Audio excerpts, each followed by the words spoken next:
92.7 big FM पर आप सुन रहे हैं यादों का idiot box with Nilesh Mishra season 3। दोस्तों, हमारी कहानियां आप रेडियो के अलावा जब चाहें मोबाइल फोन पर ये नंबर डायल करके सुन सकते हैं 505-6677 यानी 505-6677। दोस्तों, जो कहानियां मैं आपको सुनाता हूं वो लिखी होती हैं मेरी मंडली ने। जी हाँ, मुंबई, दिल्ली और भारत के कई शहरों में एक राइटर्स की मंडली है जिनको मैं ट्रेन करता हूं। दोस्तों, मैं आपको सुनाने जा रहा हूं अकबर कादरी की लिखी कहानी मुअज्जिन साहब। मुन्ना भाई, आज खाना खाएंगे? घर की कुंडी खटकने के बाद आई ये आवाज जानी पहचानी थी, सो किसी ने दरवाजे तक जाने की जहमत नहीं की। दोपहर का वक्त था, सो अरहम खाना खा के औंधा पलंग पे लेटा हुआ था। चाहते हुए भी वो पलंग से उठ नहीं सका। दोपहर की नींदें अक्सर रात की नींदों से ज्यादा प्रिय होती हैं। आवाज फिर आई, मुन्ना भैया, आज रात में खाना खाएंगे? अरहम की अम्मी जान ने बावर्ची खाने से जवाब दे दिया, जी मुअज्जिन साहब। ठीक है बिटिया, कहते हुए उस आवाज की आहट दूर होती चली गई। पलंग पे लेटा अरहम खुश हो गया। वो जानता था कि आज रात उसको मुअज्जिन साहब से कहानियां सुनने को मिलेंगी और खाने के लिए अमरूद। ये मोहल्ले की मस्जिद के मुअज्जिन साहब थे। हर मस्जिद में कोई न कोई मुअज्जिन तो होता ही है जो पांचों वक्त की अजान देता है और मस्जिद की देखरेख करता है। इसके बदले में थोड़ी सी तनख्वाह मिल जाती है उनको। लेकिन अरहम के मोहल्ले के मुअज्जिन साहब तो अकेले थे। घर खानदान था नहीं, ना ही कोई आस औलाद। जब खर्चा ही नहीं तो तनख्वाह का क्या करेंगे, ऐसा ही तय किया था मस्जिद की कमेटी ने। जिंदा रहने के लिए खाना चाहिए, सो बारी बारी से मोहल्ले के हर घर की जिम्मेदारी थी इनको खाना खिलाने की। जेब खर्चे के लिए जुमे के जुमे मुअज्जिन साहब के नाम डिब्बा घुमा दिया जाता तो कुछ रुपए तो आ ही जाते थे। मस्जिद की कमेटी को फ्री का मुअज्जिन मिल गया था और मुअज्जिन साहब को बुढ़ापे में एक आसरा। अब मुअज्जिन मस्जिद की सीढ़ियों पर तो सो नहीं सकता। कमेटी की नाक जो कट जाती कि देखो फला मस्जिद का मुअज्जिन सीढ़ियों पर सोता है। सो कमेटी को उनके रहने का इंतजाम तो करना ही पड़ा था। पर मस्जिद की कोठरी में रहने की जगह को लेके गहमा गहमी देख के आखिरकार असलम साहब उठे और नजाकत से बोले, देखिए, परेशान होने की कोई जरूरत नहीं है। अगर आप हजरात ठीक समझें तो मेरे टाल के कोने में जो टीन सेट का छप्पर है, मैं वहां जगह देने को तैयार हूँ। तालियां बज गईं। वाह भाई वाह, इसको कहते हैं दरियादिली। वो बात अलग थी कि असलम साहब के लकड़ी के टाल पे रात में चौकीदारी करने वाला नंदू भाग गया था। एक तीर से दो निशाने साधे थे उन्होंने। मुअज्जिन साहब को जगह देके माशरे में इज्जत और मुफ्त का चौकीदार। इन सब फैसलों से अलग मुअज्जिन साहब मुस्कुराते रहे थे। और कर ही क्या सकते थे बुढ़ापे में, बस आखिरी दिन ठीक से गुजर जाएं। मुअज्जिन साहब को अक्सर बजरिया में हाट लगाने वाले सब्जी फरोश फल दे दिया करते थे जो वो बच्चों में बांट देते, इसलिए बच्चे उनको बहुत पसंद किया करते थे। और आज जब उनकी आवाज कानों में पड़ी तो छोटे से अरहम को उम्मीद हो गई थी कि आज मुअज्जिन साहब उसके लिए अमरूद लाएंगे और एक नई कहानी सुनाएंगे, क्योंकि आज मुअज्जिन साहब के खाना खाने का नंबर अरहम के यहाँ था। 92.7 बिग एफएम पर आप सुन रहे हैं यादों का idiot box with Nilesh Mishra season 3। दोस्तों, रेडियो के अलावा आप हमारी कहानियां जब चाहे मोबाइल पर ये नंबर डायल करके सुन सकते हैं 505-6677 505-6677। दोस्तों, मैं आपको सुना रहा हूं अपनी मंडली के सदस्य अकबर कादरी की लिखी कहानी मुअज्जिन साहब। इस कहानी में अब तक आपने सुना अरहम की मस्जिद में अजान देने वाले मुअज्जिन साहब का खाना पीना मोहल्ले की जिम्मेदारी थी। आज मुअज्जिन साहब छोटे से अरहम के घर पे कह के गए थे कि रात में वो वहीं खाना खाएंगे। अब आगे। रात को रोजाना की तरह आज भी लाइट नहीं आ रही थी। मिट्टी के तेल से जलने वाला बड़ा सा लैंप रोशनी के साथ मिट्टी के तेल की महक भी दे रहा था। दस्तरखान लग गया है, खाना खा लो, अम्मी जान ने अरहम को आवाज दी। कमरे से निकल के अरहम बाहर आया तो देखा कि बारामदे में अम्मी जान ने खाना लगा दिया है। उनकी आदत थी सब्जी और सालन के भगोने अपनी तरफ रख लेती और रोटी की डलिया बीच में। सबकी रकाबी यानी कटोरी में सालन वो निकालती जाती और रोटियां सब लोग खुद निकाल लेते। अरहम हाथ धो के बैठ गया। सालन पहले ही अम्मी जान निकाल चुकी थी। अरहम का हाथ रोटियों की डलिया की ओर बढ़ा तो अम्मी जान ने टोक दिया, ऊपर की 4 रोटियां छोड़ के निकालना, वो बासी हैं। अरहम ने वैसा ही किया। अभी सब खाना खा ही रहे थे कि मुअज्जिन साहब की आवाज आई, मुन्ना बेटा खाना भिजवा दो। अरहम की अम्मी के हाथों में हरकत हुई और उन्होंने एक कटोरे में पहले से निकाली हुई दोपहर की सब्जी उठाई। डलिया में ऊपर रखी वो 4 बासी रोटियां कटोरे के नीचे रख के अरहम से कहा, जाओ मुअज्जिन साहब को दो। अम्मी आपने तो कहा था ये रोटियां बासी हैं। अरे दोपहर की हैं, खराब थोड़े हैं, जाओ दो। अरहम बेमन से ड्योढ़ी की तरफ हो लिया। दरवाजा खोला। अंधेरे में भी मुअज्जिन साहब की सफेद दाढ़ी चमक रही थी। अस्सलाम वालेकुम मुअज्जिन साहब, अमरूद लाए? वालेकुम सलाम। अमरूद वो तो लाना भूल गया, कल लाऊंगा, कल टाल पे आके ले लेना। और कहानी?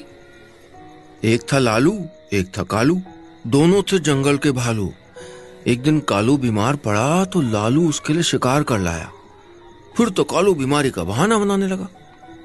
मुअज्जिन साहब अरहम को कहानी सुनाते रहे और वो सुनता रहा, पर बीच बीच में आती खांसी और फूलती सांसें बता रही थीं कि मुअज्जिन साहब की तबीयत कुछ ठीक नहीं थी। कहानी सुनाने के बाद उन्होंने रोटियां ली तो बासी रोटियों की कसक उनके चेहरे पे आ गई और वो तंजिया हंसी मुस्कुरा दिए। उन्होंने कुछ कहा नहीं, ऐसे मुस्कुराने की आदत हो गई थी शायद उनको।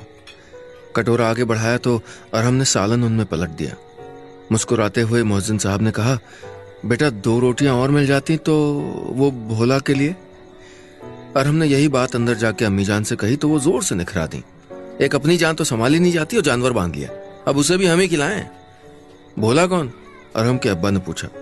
अरे न जाने कहां से गधे का बच्चा पकड़ लाए आजकल, पिछली दफा भी उसके लिए खाना ले गए थे। नाक भौं सिकोड़ते हुए अरहम की अम्मी जान ने 2 रोटियां डलिया से और निकाल के दे दी। ये समझ नहीं आया कि अफसोस उनको किस बात का था, 2 रोटियों का या 2 ताजी रोटियों का। 92.7 बिग एफएम पर आप सुन रहे हैं यादों का edit box with Nilesh Mishra season 3। दोस्तों, रेडियो के अलावा आप हमारी कहानियां जब चाहे मोबाइल पर ये नंबर डायल करके सुन सकते हैं, 505 66 77 505 6677। दोस्तों, मैं आपको सुना रहा हूं अपनी मंडली के सदस्य अकबर कादरी की लिखी कहानी मुअज्जिन साहब।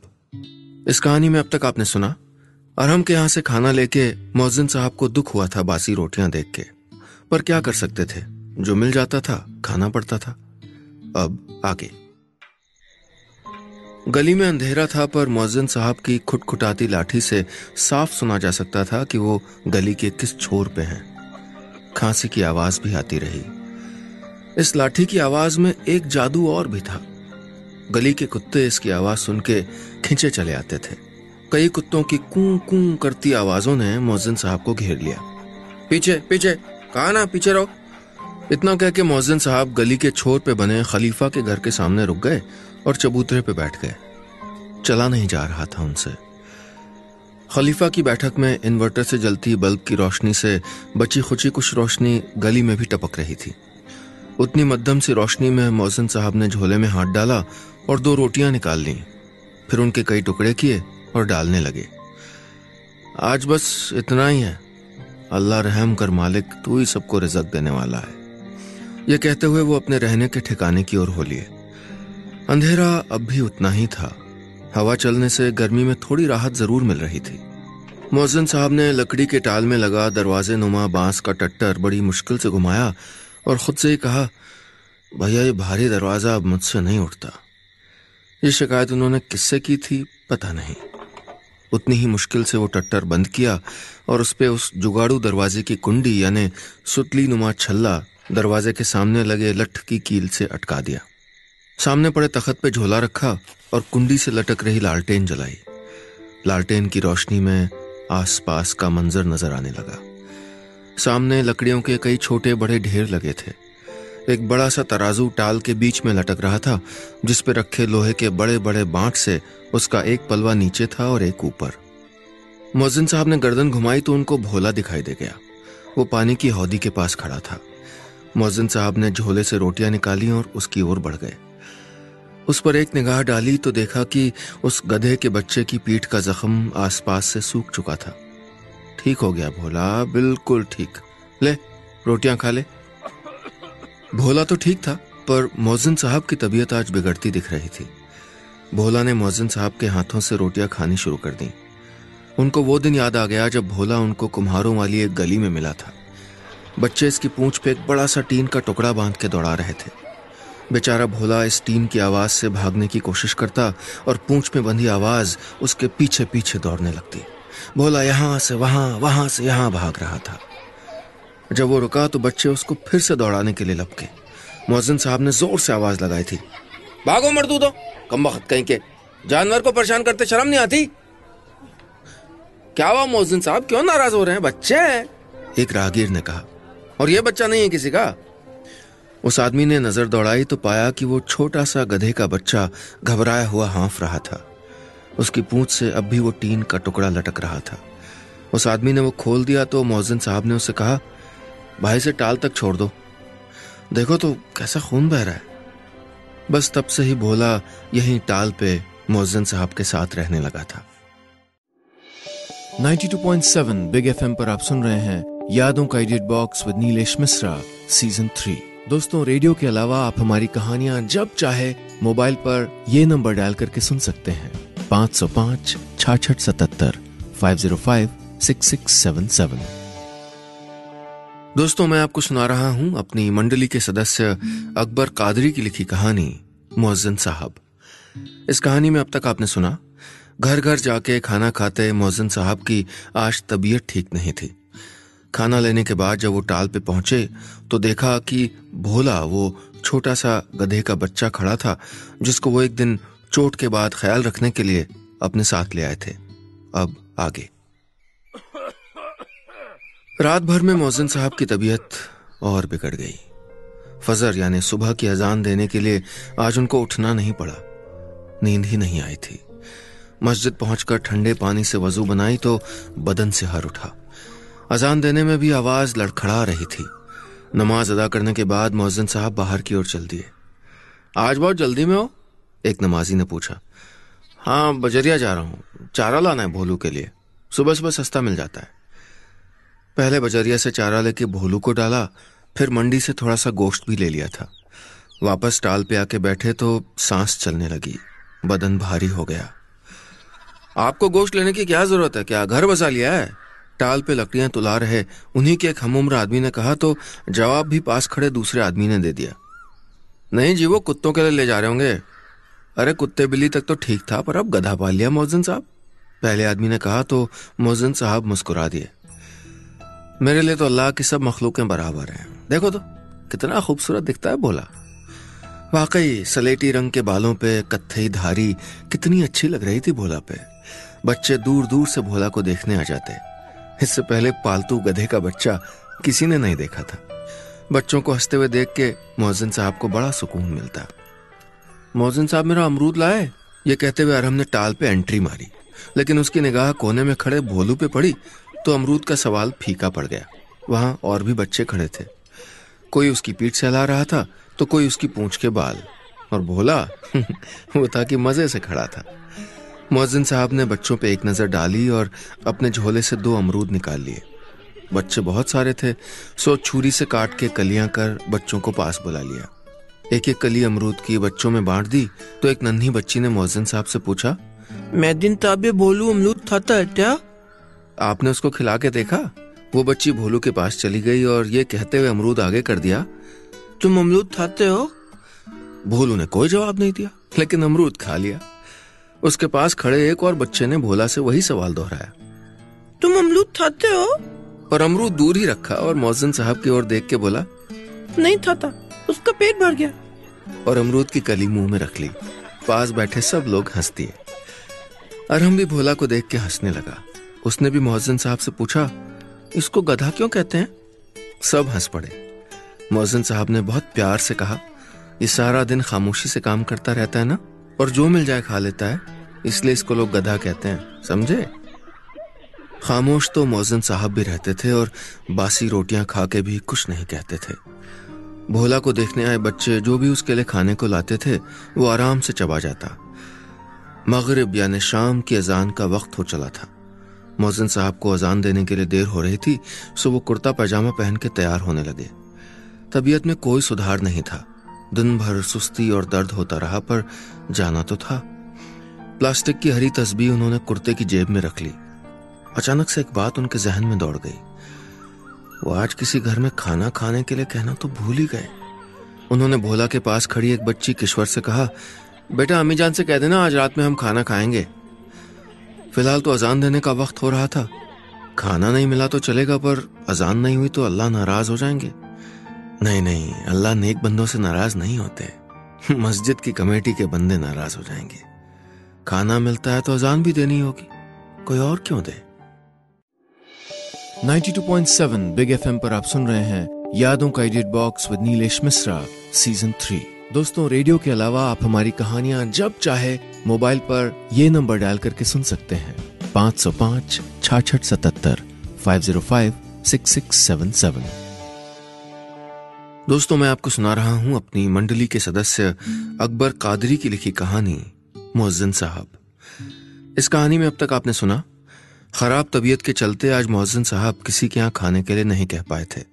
उनको डर लग रहा था कि आज रात भूखा न सोना पड़े। अब आगे। इशा की अजान और नमाज होते होते रात हो गई थी। यही कोई 9 बज गए होंगे। मुअज्जिन साहब को भूख लगाई। उन्होंने अपना टिफिन उठाया और उस बच्ची किश्वर के घर की ओर चल पड़े जिससे आज शाम को खाने के लिए कहा था। बेटा खाना दे जाओ, आज थोड़ा देर हो गई। अंदर से खुसुर फुसुर की आवाजें आने लगीं। थोड़ी देर में दरवाजा खुला और किशोर के अब्बा बाहर आए। मुअज्जिन साहब, आज खाने के लिए कहा था क्या आपने? शाम को बिटिया टाल पे थी, उससे कह दिया था कि घर में बता दे। रुकैया, किशोर ने बताया था कि आज मुअज्जिन साहब खाना खाएंगे? किशोर के अब्बा ने अंदर आवाज लगा के पूछा। जी नहीं, किशोर ने कुछ नहीं बताया। अरे बच्ची है, भूल गई होगी। अब बताओ, ये बातें बच्चों से कहने की होती हैं क्या? इतनी रात में खाना कहां से बनाए? मुअज्जिन साहब का मुंह उतर आया। खाने की कोई दिक्कत नहीं, पर सब सोने की तैयारी कर रहे हैं। अब आप ही बताइए, खाना कौन बनाए? किशोर की अम्मी जान की तबीयत वैसे भी ठीक नहीं रहती। अब तो होटल भी बंद हो गए होंगे, वरना होटल से लाके दे देता। किशोर के अब्बा ने कहा तो मुअज्जिन साहब ने जवाब दिया, कोई बात नहीं बेटा, मैं फिर आ जाऊंगा। ये कहते हुए मुअज्जिन साहब चले गए। ऐसा तो कई बार हो चुका था। कहते हैं बच्चे और बूढ़ों का दिमाग एक जैसा हो जाता है, तो कोई बूढ़ा भी तो कहना भूल सकता है, और ये बात कोई क्यों सोचे। असल मुश्किल तो बीमारी के वक्त ही होती थी।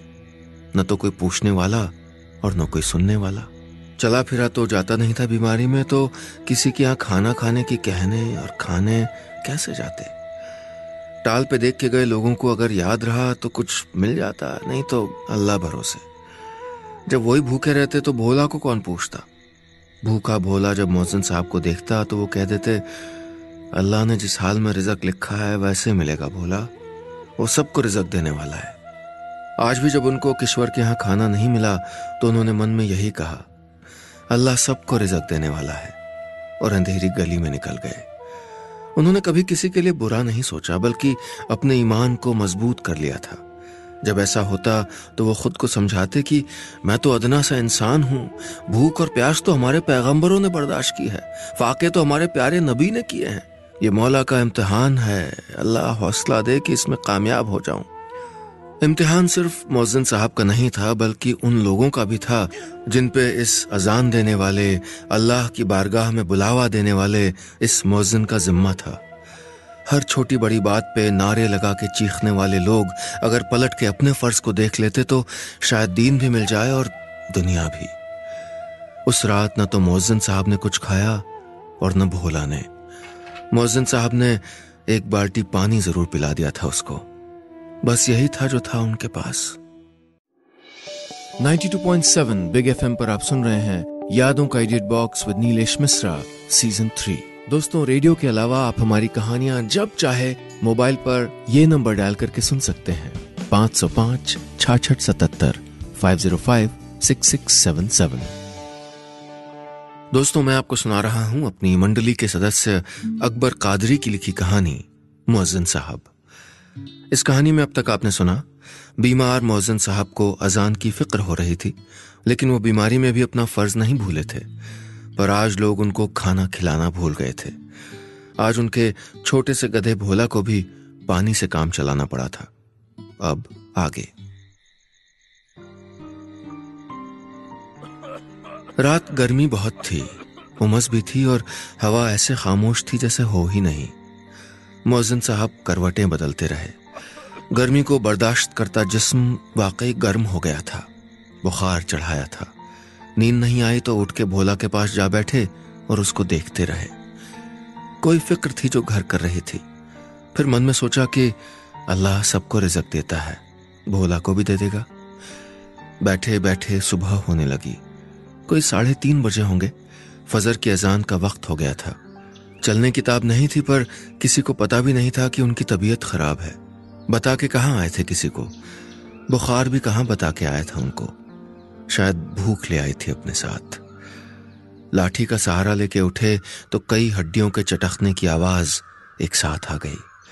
बड़ी मुश्किल से टट्टरनुमा दरवाजा खोला। बंद करने की हिम्मत नहीं हुई तो उसको खुला छोड़ के लाठी टेकते हुए निकल गए मस्जिद की तरफ। लाठी की आवाज ही बता रही थी कि आज चाल में तेजी नहीं है। बड़ी मुश्किल से मस्जिद की सीढ़ियां चढ़ी। 1-2 लोगों को छोड़ के कोई नहीं था।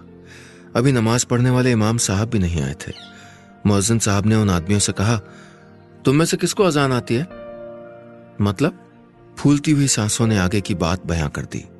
बोल कहां फूट रहे थे जो अजान दे पाते। उन्हें एक तरफ बैठा के उनमें से एक ने अजान दी।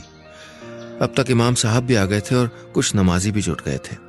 नमाज के बाद इमाम साहब ने कहा, भाई ने टाल तक छोड़ाओ, अब तो रोज का काम हो गया है ये, मुअज्जिन बदलना ही पड़ेगा। मैं असलम साहब से कह के दवा भिजवा दूंगा। 2 लोग मुअज्जिन साहब को टाल तक पहुंचा आए।